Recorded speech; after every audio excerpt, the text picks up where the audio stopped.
Hi guys, welcome back to my channel, and for today's video, I'm going to share to you my journey of being denied for a US ba't ako natatawa? Being denied for a US visa. O di ba walang nag-share ng ganito na deny, laging approve.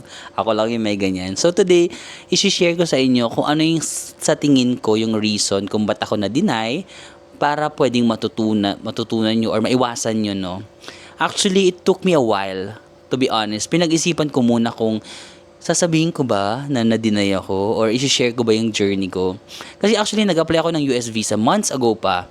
Like, was it February ba yun or March? Basta months ago pa.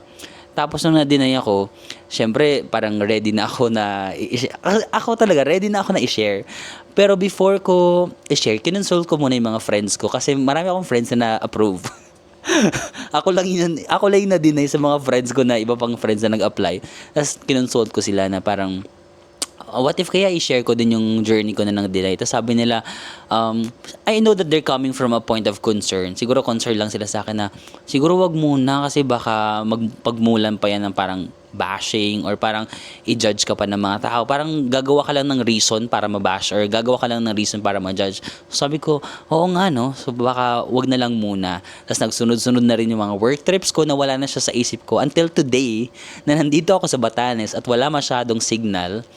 So, parang nakapag-reflect ako. Sabi ko, maybe it's time na i-share ko din. Kasi parang, hindi, ang branding ko naman talaga is, hindi ko naman branding na parang perfect ako, di ba? Parang, yun talaga yung branding ko, na genuinely ko sinishare yung totoong nangyayari. Like, maligaw man ako, sinishare ko. Kung yung iba, hindi sila willing i-share yung mga ligaw moments nila, ako gusto kong i-share kasi yun naman yung totoong nangyayari. So, sabi ko, okay, ngayon na na-deny ako, what if baka may purpose kung bakit ako na-deny, di ba? Maging inspiration para sa mga tao. So today, share ko na sa inyo yung journey ng aking pagka-deny sa US visa. Ay, wait lang. Meron akong nakakatawang story kung bakit ako nag-apply ng US visa. Sa totoo lang, wala pa talaga akong balak mag-apply ng US visa kasi hindi pa talaga ako mag-US. Pero gusto ko lang mag-apply kasi usually pag na-approve ka 10 years, multiple entries. So sabi ko, at least anytime na may visa ako, makakapag-US ako.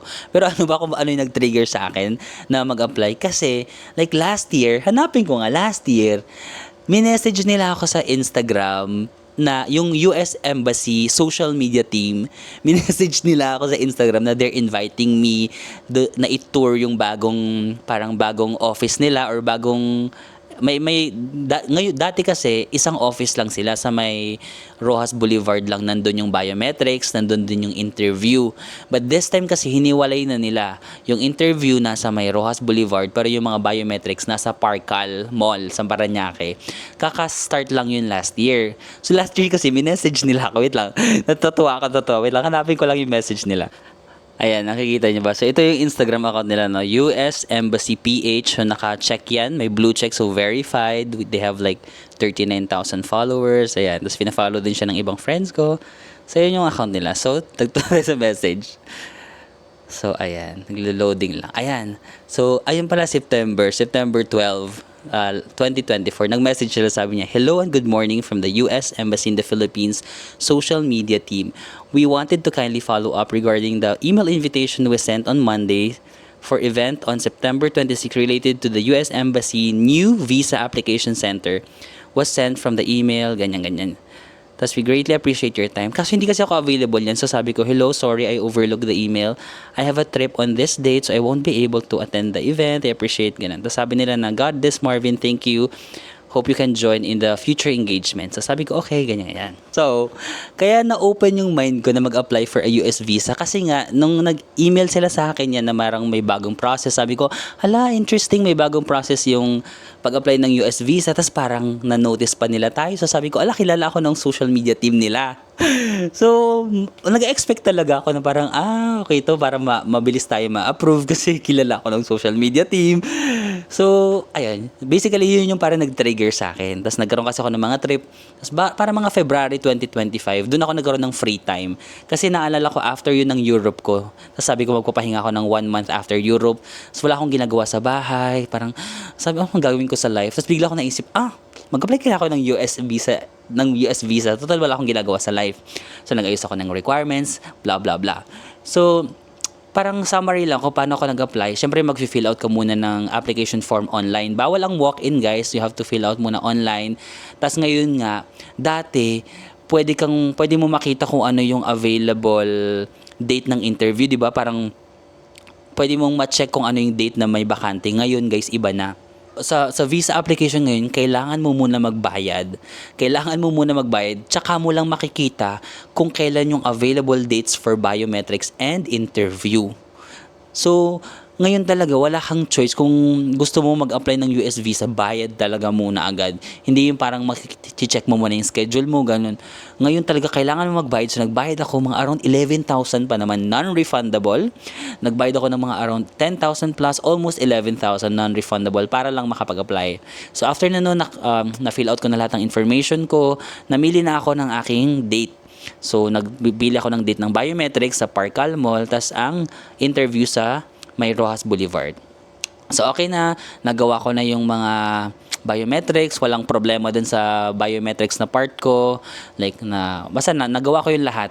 Tapos after ng biometrics, the second part is the interview. Magkaibang day yon, hindi sila same day. So doon na ako sa second interview. Tapos sobrang strict kasi sa US Embassy, bawal magdala ng cellphone, bawal magdala ng gadgets, anything. So ang ginawa ko, nag-check-in pa ako ng hotel malapit sa Rojas Boulevard, like a night or a day before. Nag-check-in na ako doon para may pag-iiwanan pa ako ng bag ko, ng gamit ko.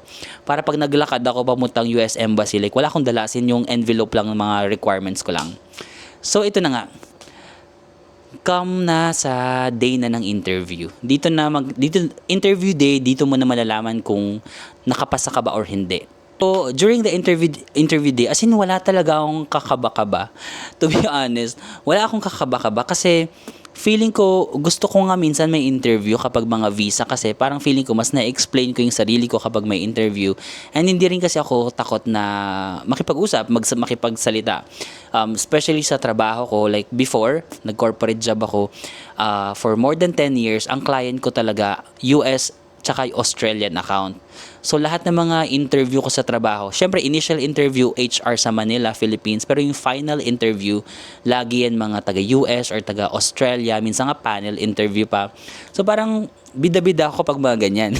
Bida-bida ako sa mga interview, ganun. So, parang, feeling ko, hindi ako natatakot sa interview na part, parang kaya ko yon. So, wala talagang kakaba-kaba. Parang feeling ko nga sobrang hindi naman overconfident, pero confident ako. Confident ako during the interview day na kaya ko yung interview. Tapos ayun nga, minessage pa ako ng social media team ng US Embassy. So parang feeling ko okay, kaya to. Hindi ko talaga inisip na madidinay ako. Like hindi siya sumagi sa isip ko na madidinay ako, to be honest. But ito na nga, come the interview day, pumasok na ako sa US Embassy, tas may pila na pagpasok nyo kasi ang daming tao dun eh. Pipila kayo, tas siguro pinapagpasok namin dun, nag-antay pa kami ng mga 1 hour. Matagal yung antay kasi ang daming tao.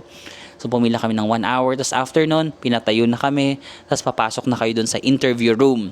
Pagpasok nyo dun sa interview room, another pila yon. Tapos, marami dyang mga parang counter, mga window. Tapos, mga nag-interview, ganyan-ganyan. Tapos, syempre, yung iba kasing mga nag-interview doon medyo nakalapel sila. So, nadidinig mo yung mga questions, nadidinig mo yung ini-interview nila. Tapos, sometimes makikita mo rin yung iba na dideny kasi ibabalik yung passport sa'yo kapag na-deny ka. Pag na-approve ka naman, hindi ibabalik sa'yo yung passport. So, minsan may nakikita mo, yung iba parang binabalik yung passport sa kanila. So, parang, na-deny sila. Tapos, maririnig mo rin yung mga interview questions. Okay? So, siguro yung mga common interview questions, sabihin ko na, sige, yung mga common interview questions, tinatanong kung, is it your first time na mag-apply ng US visa? Tapos, saan ka pupunta sa US? Sino yung kasama mo? Tapos, first time mo ba nag-out of the country? Kung hindi, parang ano yung mga countries na binisita mo? Usually, ano yung trabaho mo? Sa Philippines, or kung estudyante ka, saan ka nag-aaral? Usually, mga ganun yung mga basic questions actually nang tinatanong nila. So, nakapila na ako dun. Siyempre, naririnig-rinig mo different interviewers, di ba? Tapos, ina-assess ko, sabi ko, may interviewer dun na parang babae. Yung mga interviewer, guys, is parang from the US or parang mga US citizen, ganun. Tapos, meron dong babae na jolly siya na parang, hey, is it your first time in the US? And sabi ko, ala, parang gusto ko mapunta sa interviewer na yun kasi parang ang jolly niya. Tapos parang lahat ina-approve niya. Parang wala siyang dinideny. Tapos yung katabi niya naman lalaki. Yung lalaki naman parang chill lang na mag-interview. May nakikita ko mga pakonti-konting dinideny niya. Pero parang mas marami siyang ina-approve. So, sabi ko, okay ako sa dalawa. Tapos yung pangatlong window is yun naman is yung isang babae na parang Asian looking. Asian looking kasi parang medyo in-check. Alam mo yun, parang tas yung feature niya kasi hindi yung parang tisay, parang alam mo, parang sa atin mga Asian. Tapos sabi ko, parang alam ko na, sabi ko parang ayoko doon kasi parang sobrang seryoso magtanong, tas parang ang daming nadi-deny sa kanya. Sabi ko, shucks, parang ayoko sa kanya. Kasi ako, di ba nag-work ako sa mga international company, Australian or US. Pag mga Australian, for example, Australian na purong Australiano, sobrang chill, sobrang bait, hindi masyadong strict. Pero kapag merong mga Asian na mga immigrants sa Australia or immigrants sa US na mga Asian, matataas yung standard, no? Aminin na, kahit ako, di ba, parang pag nagpunta tayo sa US, naging citizen tayo, medyo mataas yung standards natin kasi parang we have that feeling na may kailangan tayong patunayan kasi hindi tayo mga purong kano or purong, so talagang nag-work hard tayo. Like, work hard tayo kasi may gusto tayong patunayan na deserve din natin yung citizenship, papansin ko sa trabaho, kapag mga purong Australiano, yung boss ko sobrang chill lang talaga. Pero kapag mga Asian na Australian citizen na, parang nag-migrate sila sa Australia, ang tataas ng standard, sila talaga yung mga perfectionist, no? Mataas yung standard natin mga Asian kasi siguro mga workaholic din tayo at talagang tayo sa trabaho, seryoso, kaya mataas din yung standards. Kaya ang dami yung dinideny, tapos parang ma-strict siya. Sabi ko, oh my gosh, parang ayaw ko sa kanya. Sabi ko, sana dito ako sa mga jolly-jolly lang, yung parang ganun. So, ito na kasi hindi naman ikaw yung may control kung saan ka pipila. Depende kasi kung saan yung may, 'di ba? Pipila kayo linya doon sa window 1, window 2 ganun. Tapos nagtatawag na meron nag-a-assist din doon sa pila na okay, dito ka na, pila ka na. Tapos nung tinawag na ako, mag-a-assist na, umano ako doon sa may jolly na babae. Parang ako yung nag-decide. Kaso kasi, dahil yung jolly na babae, ang dami niyang ina-accept. Lahat gustong pumila sa kanya. Alam mo, parang nag-aagawan kami. Nag-aagawan kami na pumila doon sa babae na yun. Kasi as wala siyang nire-reject. As in, parang lahat ng nakapila sa kanya, accept lang siya ng accept. Tapos parang, your visa is approved. Ganun. Tapos parang ang jolly niya lang. Sabi ko, andito ako pipila. Parang ang gaan ng oras ni ate. Tapos ito na nga, yung nag-a-assist kasi dun sa pila, nag-aagawan kami dun sa kay ating Jolly. Sabi niya, tinawag niya ako, sabi niya, sir, puno na dyan, lipat ka dito. Pinalipat niya ako doon sa Asian. Sabi ko, oh my God.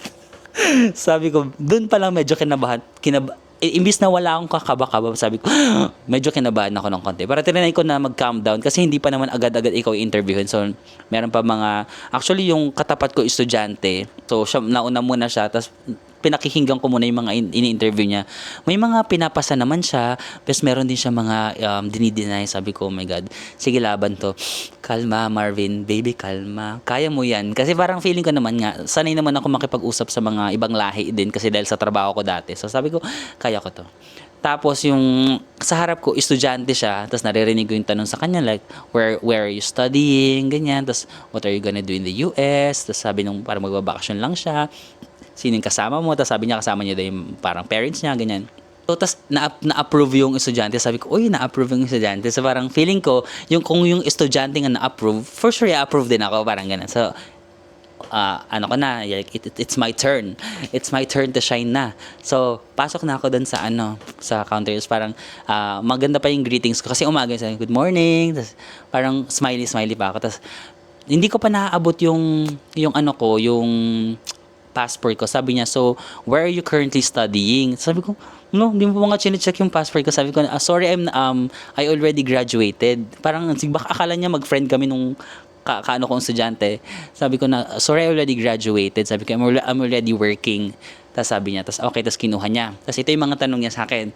Pinakauna is, where are you going in the US? Tapos sabi ko, I'm going to New York. Wow, hindi mo kaya, New York. Pang. Tapos sabi niya na, Is it your first time in the US? Tapos sabi ko, yes, it will be my first time in the US. Tapos sabi niya na, who are you traveling with? Sabi ko, I will be traveling solo. Kasi sabi ko na I'm used to traveling solo. So in the past years, lagi din ako nagsosolo. Okay. Tapos ito na nga, tinanong niya na, so what is your job? Dito na tayo nagkaloko-loko. So what is your job? Kasi nung February, kaka-resign ko lang sa full-time job ko as an accountant. So nag-resign ako mga October ba yun? November, so December, January, February. So 3 months ago pa lang. So very fresh pa sa akin. Parang hindi ko pa ma-let go. To be honest, hindi ko pa ma-let go yung pagiging accountant ko. Parang iba rin kasi kapag, to be honest, kapag for example, kapag may title ka kasi, parang gusto mo siyang dalhin eh. Parang ayaw mo siyang i-let go na parang, hindi, I'm a CPA eh. So sabi ko na, I'm a certified public accountant by profession, but I just recently resigned from my job to become a full-time content creator. Did you know where is the wrong in that? Unang-una, sinabi ko na I just recently resigned from my corporate job. Yung word na resign is a killer word. Kasi nung mga napapanood ko mga ibang visa applications, sabi nila you have to be 100% honest. So I want to be 100% honest. Nasabi ko kaka-resign ko, kasi totoo naman, like kaka-resign ko lang sa full-time job ko 3 months ago to become a full-time content creator. Yung pala, yung word na yun, nung pagkarinig niya lang yung word na resign, alam mo ba kung anong ginawa niya? Chicks. Hindi niya pa na-open yung passport ko. Hindi niya pa ino-open yung passport ko. Nag-type na siya. Hindi ko alam kung anong tinatype niya na. Siguro, okay, ito, kaka-resign lang, walang trabaho to. Maghahanap ito ng trabaho sa USA. Tapos, after nun, guys, inopen niya lang yung passport ko, first page. Hindi niya man lang binuklat yung mga tatak. Wala siyang tinignan. Only the bio page. Grabe. Hindi man lang ako umabot dun sa question na parang, which countries have you visited? Kasi magandang tanong. Actually, yun yung inaanday kong tanong. Kasi parang ready ako na parang, I visited 12 countries in Europe. I also visited, parang ilan na ba ako sa Asia? 15 countries in Asia. So this time, I wanna go to the US. Ready na akong sumagot sa ganon. Hindi niya akong tinanong. Nung narinig niya lang yung word na resigned, quit your job, nag-type na siya, and then, open ng isang page lang ng passport, tinignan niya lang siguro yung picture ko. Hindi niya na tinignan yung kahit anong visa na meron ako, yung mga tatak ng passport ko na malapit nang mapuno sana. Sabi niya lang, I'm so sorry, you're not yet qualified for a US visa. Tapos ako parang, New York, something I can't do. Tapos ako parang, okay. Siyempre nung una, siyempre kailangan, ano ka pa rin, dapat game face on ka pa rin na, okay, thank you so much. Tapos inabot niya yung passport. Pagkaabot niya ng passport, siyempre makikita ka ng mga tao sa likod mo parang, oh my God. Is this what I deserve after everything that I did? Tapos kinuha ko yung passport ko. Tapos bumalik ako. Awan na ako, like, nag-walkout ako. Tapos, syempre, sa first 2 minutes, mga ganun lang. Actually, hindi rin tumagal yung hurt sa akin. But in the first 2 minutes, syempre parang, ala, grabe, hindi ako na-approve. Parang, anong mali sa akin? Saan ako nagkamali? Siyempre, during that time, hindi mo pa ma-process kung saan ako nagkamali. Kasi guys, ilang questions lang? 4 questions lang. Yung iba kasi umabot sila sa which countries have you visited? How are you gonna fund your travel? Wala, hindi ako umabot sa ganong stage ng questioning. Parang dun pa lang sa, may nasabi lang talaga ako na word na nag-trigger and I'm out. Diba? So, well, hindi kasi natin malalaman yung reason kung bakit tayo na-deny. Actually, ako, pagkadating ko ng hotel, doon ako nag-internalize na, where did I go wrong? So, binacktrack ko, tas inisip ko, okay, ito yung mga tanong sa akin, nasagot ko naman yung ng maayos, doon lang talaga sa what is your job, doon ako nagkamali because of the terms that I used. Sabi kasi nila, 'di ba, maging 100% honest ka. And I agree. I agree na maging 100% honest ka.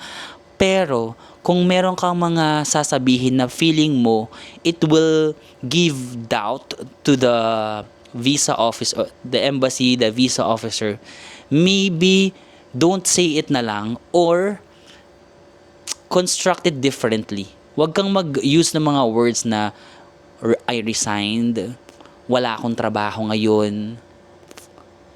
Kasi kung wala kang trabaho, parang ano kasi yun, mag-iisip sila, okay, resigned to, 3 months pa lang siyang resigned, ba't siya nag-resign, di ba? Ba't siya nag-resign?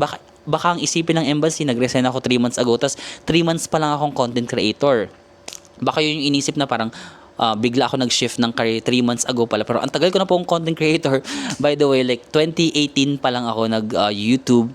So, 7 years na rin. 7 years na rin na content creator. Pero baka ganun yung naisip niya, tas nag-resign pa.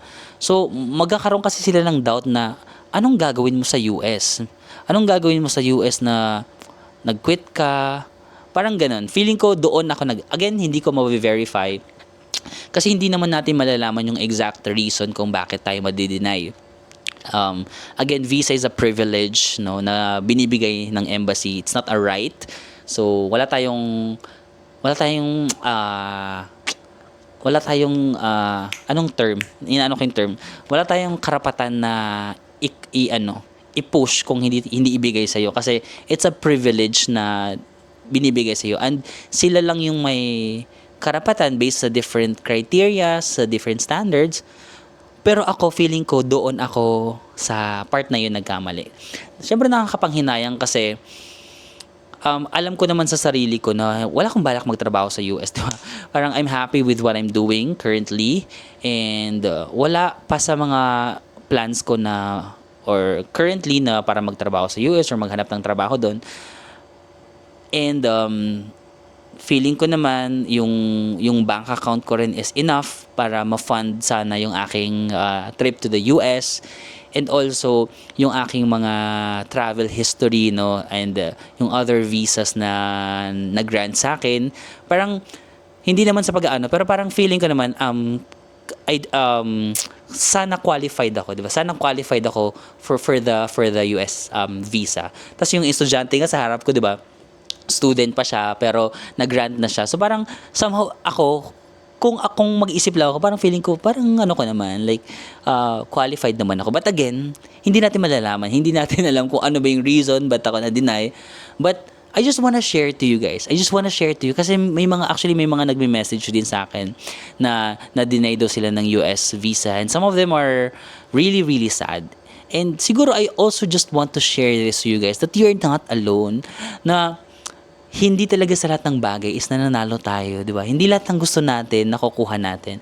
And that's okay, di ba? And that's okay. Like, sabi ko nga, ito lagi kong iniisip talaga na every rejection is a redirection. Whenever nare-reject ako, minsan, siyempre, masakit kasi yun yung gusto mo. Pero sometimes talaga, it has to happen, di ba? Kailangan mangyari because parang may ibang direction na gustong ibigay sa'yo, di ba? Siguro, nung na-reject din ako ng US visa, nag-try ako mag-apply ng Australia visa and nag-grant tayo ng Australia visa, nag-grant tayo ng China visa, recently lang din yon. And syempre, yung ating Japan and Korea visa na multiple entry naman, magagamit natin. And before din naman, na-approve tayo ng Shenzhen or Schengen visa. So, alam mo yun, parang sa totoo lang, hindi ko alam kung bakit hindi ako like sobrang nalungkot. Kasi, imagine like, ang dami kong blessing na na-receive na before na, alam mo yun, almost lahat ng visa na in-applyan ko, di ba, lahat ng visa talaga, except US visa, is na-approve ako. So, alam mo ba, ifo-focus ko pa ba yung utak ko doon sa isang visa na na-deny ako, di ba? Parang, ang daming blessing, ang daming visa na na-approve sa akin. So, sometimes talaga hindi talaga para sa'yo. Sabi ko nga, iniisip ko, hindi talaga siya para sa akin. Kasi nung nagpipray din ako, nung US visa, sabi ko, Lord, tulungan mo naman ako na makapasa sa US visa application ko. Pero kung hindi pa talaga to para sa akin, maintindihan ko naman. Ganun kasi ako nagpray. Tapos sabi ni Lord, sige nga, kung maintindihan mo. Hindi ka dapat mabiro. Hindi totoo. Totoo naman, pero totoo naman. Na parang, ganun kasi talaga ako nagpe-pray. Minsan kapag may gusto ako. Pero kung lagi kong sinasabi na, kung hindi pa talaga to para sa akin, Lord, I would understand. Pero just give me the strength. Just give me the strength to understand. Tapos ayun naman, asa totoo lang, syempre sino diba namang hindi masasad. Tapos nagbayad ka na rin ng magkano, 11,000, diba? So parang, nakakasad siya. Pero for some reason, hindi talaga ako like, nakamove on ako like after 5 minutes. Parang nung naglalakad lang ako from the embassy to my hotel, parang nag-iisip ako, saan ako nagkamali? Bakit hindi ako qualified? Siyempre naglalaro-laro yung utak mo. Pero as I think about it, hindi pa talaga para sa akin. Kasi kung para sa akin yun, ibibigay yun eh. Di ba? For example, ang dami ng doon, hint. Pipila ako doon sa jolly na girl, pero may nagtawag sa akin na officer, sir, puno na dyan, dito ka. So parang gumagawa talaga ng way na parang hindi pa. Alam mo, parang sinasabi ng universe, sinasabi ni Lord na parang, wait child, hindi pa to para sa iyo, di ba? Maybe there's really another plan for me, and hindi pa rin naman talaga ako like sobrang gustong mag-US. Gusto ko lang magkaroon ng visa kasi nga yung mga friends ko may mga visa, 10 years multiple entry visa. So parang feeling ko kasi pag may visa na ako tapos gusto ko na mag-US, sobrang madali na lang kaysa yung parang mag-visa pa ulit ako. So siguro sabi ni Lord, ibigay muna natin sa mga taong kailangan na talaga mag-US, yung talagang as in need nila ng visa currently. So, doon na lang ako. Di ba? Lagi kong sinasabing silver lining. So, sabi ni Lord, okay ngayon. Bibigyan kita ng test. Hanapin mo ang silver lining. Ano ba yung silver lining? Hindi ko pa nahanap, Lord. Yung silver lining doon. Ayun nga, niredirect ako. Baka hindi pa US. Like, baka, ito nga Australia, baka sa Australia talaga muna. Or baka gusto ni Lord na bumalik ako sa Europe. Schengen visa ulit. So, baka yun, redirection. And, maybe, kailangan ko talagang ma-deny para ma-share sa inyo. Maybe ito talaga yung purpose, no? Ito yung purpose na para ma-share ko sa inyo na it's okay. You are not alone. Kasi, especially ngayon, ang daming nadi-deny, no? Kasi yung bagong administration. Actually, sabi rin ng isang friend ko na medyo strict daw sila ngayon sa mga solo travelers. Especially, solo female travelers. Pero hindi naman ako female. Charing. Makakala nila babae. Charot. Hindi ko alam. But, medyo strict daw sila doon sa aspeto na yun. But, siguro different factors. Like, solo ako. Tapos, sinabi ko pa na nag-resign ako. Baka iniisip nila wala akong maghanap ako ng trabaho or ganun. So, ewan ko. Hindi ko talaga alam kung ano yung nangyayari. Pero, I just trust in the process na things happen for a reason. Walang perfectong buhay. And that's why I'm here. I'm here to also share to you my failures. Share to you yung mga challenges ko. Kasi, wala namang perfect na life, di ba? Kung sa tingin nyo yung mga napapanood nyo sa social media, parang lahat maganda, lahat yung achievements nila malalaman mo. But for me, I just wanna be real. I just wanna be genuine na ito yung totoong buhay, di ba? You don't always get what you want. You don't always get what you deserve, di ba? Kasi parang feeling ko deserve ko pero you don't always get what you deserve. And that's life Parang instead na i-focus mo yung utak mo doon sa isang bagay na hindi mo nakuha, why not focus on other things na meron ka, di ba? Or why not focus on ibang bagay na pwede ma-achieve. Minsan kasi masyadong nakafocus yung utak natin na, for example, mag-apply ka ng US visa, pag na-delay ka parang, ayoko na mag-apply ng kahit anong visa, kahit anong visa sa mundong ito. Pero hindi If one door closes, open it. If one door closes, another door will open. Diba? Instead na i-focus ko yung utak, ipilit ko doon yung US visa, sabi ko, why not mag-apply na lang ako ng Australia visa? Ito siya, in-approve niya, di ba? Why not mag-apply tayo ng China visa? In-approve siya. So, maraming doors ang pwedeng mag-open para sa inyo. So, wag niyong ipilit yung sarili niyo sa door na ayaw pang mag-open. Kasi, baka hindi pa talaga. Meron din tayong tinatawag na, aside sa silver lining, meron tayong burnt toast theory na ating laging ginagamit. So, yung mga delays sa buhay mo, maybe it's actually saving you from something harmful. Nahirapan pa ako mag-English. It's actually saving you from something harmful. So, baka siguro hindi pa ako mag-US kasi baka it's saving me from something, di ba? Na parang sabi ni Lord, wag muna kasi I'm actually protecting you from something. So, dito ka muna. Enjoy ka muna sa journey mo dito. Wag mong ipilit yung kasi minsan pinipilit natin yung gusto natin kahit hindi pa para sa atin, di ba? So, ayun, kung may mga rejections din kayo sa life, parang I just want to be a living proof na ako nga, kahit parang feeling ko, hindi ko deserve ma-reject. Like, hindi naman sa pag-ano, sige buhatin ko na lang yung sarili ko. Parang sa dami ng mga travels na bansang pinuntahan ko, okay yung balance ng bank account ko, meron din akong like license, di ba, CPA. So parang feeling ko ang laki sana ng chance na ma-accept or ma-approve sana ako pero na-reject ako. Kasi ganun talaga ang buhay, di ba? Kahit sometimes feeling mo sobrang deserve mo pero hindi talaga ibibigay sa iyo. But hindi naman lahat ng no is a no talaga. Sometimes no ngayon, it means lang not yet. No muna ngayon, pero next time bibigay ko naman sa iyo. Sometimes baka may mga lesson lang silang gustong ituro sa atin.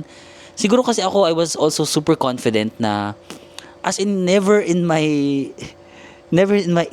experience na inisip ko na madidinay ako. Like, hindi talaga siya sumagi. Kasi parang sobrang super confident din ako kasi nga sa lahat ng visa application ko lagi akong na-approve. So parang hindi siya umano sa akin, hindi siya sumagi sa akin na madidinay ako. Maybe it's also God's way of saying na, wait, where have you been? Wait, parang baka masyado ka nang nagfi-feeling sa sarili mo na parang feeling mo lahat na lang ibibigay sa'yo. It doesn't work that way. Di ba? Bigyan nga kita ng challenge.